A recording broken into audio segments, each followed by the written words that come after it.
Hi, today I wanted to show you my Dendrobium scabrilingue that bloomed for me. And this is actually the first Dendrobium bloom that I can take credit for.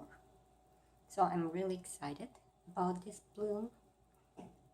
And I'm really concerned about this plant. So it's got 4 blooms on 2 bulbs. And this bulb is actually broken. And I bought it like that.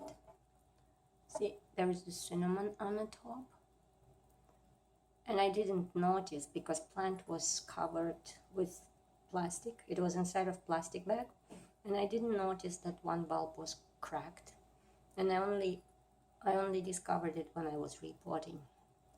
But the crack was already dried out, kind of healed. So it didn't really matter for the plant. But it kind of doesn't look really nice. But the blooms are okay on it. Now this plant produced me the first year I bought it, it produced me 2 keikis. One was at the base and another was on the bulb. And I tried to pot the one that was on the bulb, but I rotted them both. When my keikis perished, I was really upset, and I wasn't sure what plant's gonna do after that, right? Because it spent the resources on producing 2 keikis, which I killed. I kept the plant, but wasn't sure if it's gonna die. And then when it produced 2 little nubbings, see, one on this side and one was on this side, I was so hoping that they were more keikis, but they appeared to be blooms. And that was probably the first time when I would prefer keikis to blooms, because I want the plant to continue.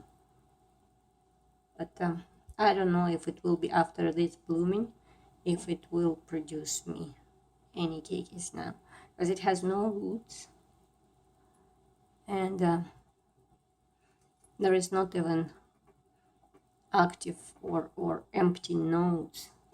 All the nodes seem to be used. This is old bulb. So I do hope that it will continue on this plant.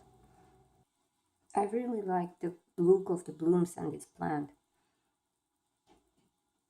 They're kind of open greenish, but then they become white. But the lip stays greenish yellow, and there are stripes, and it's not smooth. The lip, there's some texture on it. Looks very nice. So I hope the plant survives. And I remember when Gabrielle Carson had her plant bloomed, and she made a video, she mentioned that it smells like cilantro. And indeed, I was curious. Indeed, I can feel a hint of cilantro smell in the fragrance. It is sweet floral fragrance on this plant, but I do recognize cilantro in the mix. And it is quite strong actually when it's inside a tank. When I open tank, I can feel the fragrance pretty strongly, probably because it's confined. So this was my video about Dendrobium scabrilingue blooming. I hope you like it. The blooms, not necessarily the video. And the next one will be about Dendrobium senile. It just started opening the flower, and I think it's gonna look spectacular. So please stay tuned. And thank you for watching, and have a nice day.